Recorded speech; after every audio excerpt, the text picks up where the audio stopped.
इस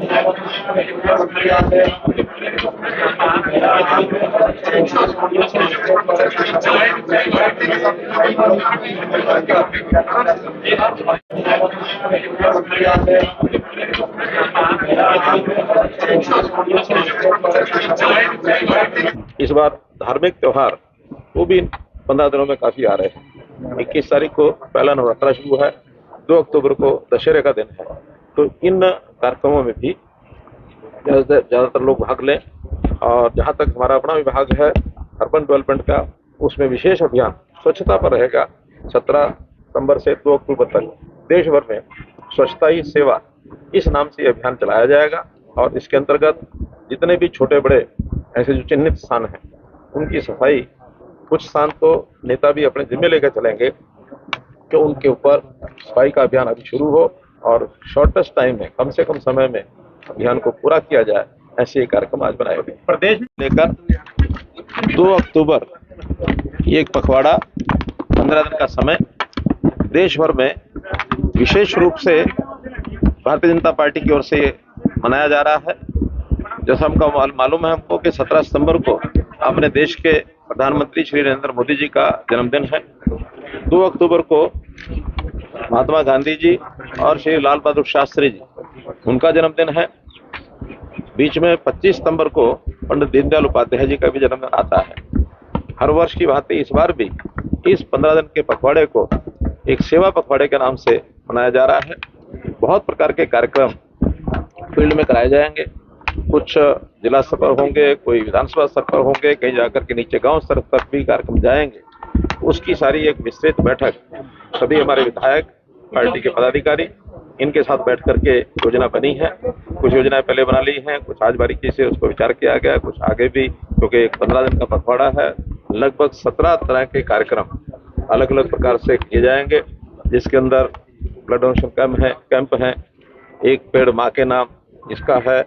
इसी प्रकार प्रबुद्धजनों की बैठकें होंगी। जीएसटी के ऊपर भी व्यापारियों के सम्मेलन होंगे। और ऐसे ही प्रदर्शनी जो है ये भी कई तरह की लगाई जाएंगी। कुछ पुस्तकें यानी साहित्य वितरण ये किया जाएगा। ऐसे कुल मिलाकर अलग अलग कार्यक्रम अलग अलग स्थानों पर होंगे। जिले की टीम हमारी योजना बना रही है, सब कार्यक्रम अच्छे से हों। आपको भी उसका निमंत्रण दिया जाएगा कई कार्यक्रमों का। इस प्रकार की आज योजना बनाई। हमें हरियाणा को भी पैकेज चाहिए। देखिए, जनहित में हर पार्टी, हर संस्था काम करती है, सब लोग काम कर रहे हैं, अच्छी बात है, मैं उनकी सराहना करता हूं।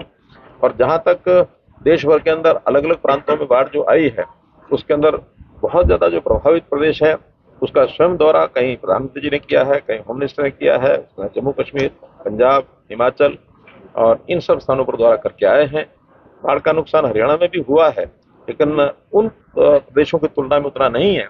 फिर भी इसकी सहायता जहां जहां किसानों का नुकसान हुआ है अथवा और कोई लॉस हुआ है वो सरकार उसको पूरा करेगी। इस प्रकार का आश्वासन हमारे मुख्यमंत्री दे चुके हैं, हर बार करते हैं और बाकी प्रदेशों से ज्यादा करते हैं। इस बार भी प्रदेश की योजना में उनका पूरा सहयोग जो किया जाएगा। बाबूजी, हिंदू पर्व आ रहे हैं सर बाबूजी, और ऐसे में सुप्रीम कोर्ट ने भी पटाखों पर बैन लगाया, तो ऐसे में एनसीआर क्षेत्र ज्यादा कर रहे हैं, तो सुप्रीम कोर्ट भी कह रहे हैं कि या तो पूरे देश में ऐसी स्थिति हो भी बैन होने की, और कुछ पटाखा व्यापारी हैं वो रोष में है सर इसमें। देखिए, संस्थाएं अपने आप में गाइडलाइंस चलाती रहती हैं। उनका उद्देश्य ये होता है कि प्रदूषण कम हो। तो पटाखों का विषय या तो प्रदूषण को लेकर के है, या कई बार रात के समय बहुत देर तक पटाखे चलाने से बच्चों की पढ़ाई नुकसान होती है, उसके लिए टाइमिंग तय किया जाता है कि इतने बजे के बाद न चलाए जाए। ये सब जो निर्णय है ये स्थानीय प्रशासन जो है वही लेता है। अब सुप्रीम कोर्ट ने किस संदर्भ में क्या कहा है मैं तो नहीं कह सकता, लेकिन व्यापारियों की चिंता अपने व्यापार को लेकर होती है। कुल मिलाकर के जो बड़ा हित होता है उसको ध्यान में रखा जाता है।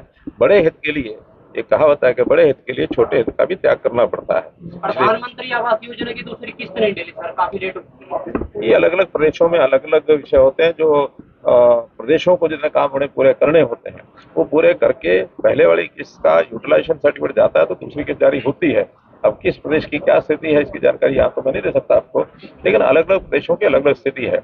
और जहाँ तक प्रधानमंत्री की आवास योजना का जो पहला चरण है वो प्राय कंप्लीट है, 94% कंप्लीट हो चुका है, केवल 6% बाकी बचा है। इस पिछले साल से दूसरा चरण जो शुरू हुआ है जिसमें 3 करोड़ मकान बनने हैं, 1 करोड़ शहरी, 2 करोड़ गाँव के, वो तो जो कि अब शुरू हुआ है और ये लगातार 5 साल तक का प्रोग्राम है। इसलिए अलग अलग प्रदेशों में अलग अलग समय पर ये सारी किस्तें जारी होती हैं। मैथ को लेकर अगर बात करें तो अरविंद केजरीवाल व्यक्ति हो लगातार सवाल खड़े कर रहे हैं कि पैसा ज्यादा प्यारा है पहलगाम के जो हुआ था हमारे ऐसा प्यारा पैसा ज्यादा मैच का जो पैसा आएगा वो पहलगाम के जो आतंकियों ने हमला किया देखिए किसी प्रकार के आरोप को लगाने से पहले अपने गिरेबान में झांकना चाहिए। हमने जो पहलगाम को लेकर के जिस प्रकार का एक्शन भारतवर्ष का हुआ, सिंदूर ऑपरेशन, ये कोई बड़ा छोटा विषय नहीं था, बड़ा काम था। इसकी सर्वदूर प्रशंसा हुई है। आज भी हमने अपने दुश्मनों को देश है हमारे दुश्मन, उनको चेतावनी दे रखी है कि कभी भी हम इस प्रकार की चीजों को बर्दाश्त नहीं करेंगे। लेकिन विश्व में खेल का अपना एक सिस्टम होता है, अपना एक अनुशासन होता है, अपना एक प्रोग्राम होता है। उस प्रोग्राम में हम हर किसी को डिस्करेज कर रहे हैं और खास करके वो कोई खेल पाकिस्तान की धरती पर नहीं हो रहे हैं, वो खेल दुबई में हो रहे हैं। और दुबई में अगर टीमें चलती हैं तो वो किसी देश की कोई टीम खेलती है तो खेल के प्रोत्साहन देने के लिए उसमें कोई आपत्ति नहीं है। कोई देश का इतना बड़ा इन्वॉल्वमेंट नहीं है कि सारा देश उस पर लग पड़ा है। 11 खिलाड़ियों का टीम होती है, 11 इधर से होते हैं, 11 उधर से होते हैं। और खेल भावना, आखिर कोई दुश्मनी हमको परमानेंट स्थायी रूप से सारी उम्र के लिए बना के रखनी, ऐसा नहीं है। हमारी कुछ शर्तें हैं, उन शर्तों को मानते रहेंगे तो पड़ोसियों के साथ भी संबंध अच्छे बनाना कोई आपत्ति थोड़ी होती है। लेकिन शर्तें हमारी अपनी हैं कि आतंकवाद को बर्दाश्त नहीं किया जाएगा और पीओके को उनको वापस लौटाना होगा। इन शर्तों को मानेंगे तो पाकिस्तान के साथ संबंध बनाने में हमको दिक्कत नहीं। आईआरबी को लेकर मनाया जा रहा है। शुभकामना, बहुत बहुत बधाई। आईआरबी को लेकर पुलिस में मर्ज करने की बात है, काफी टाइम हो गया, 1.25 साल के करीब है। वो सरकार देख रही है।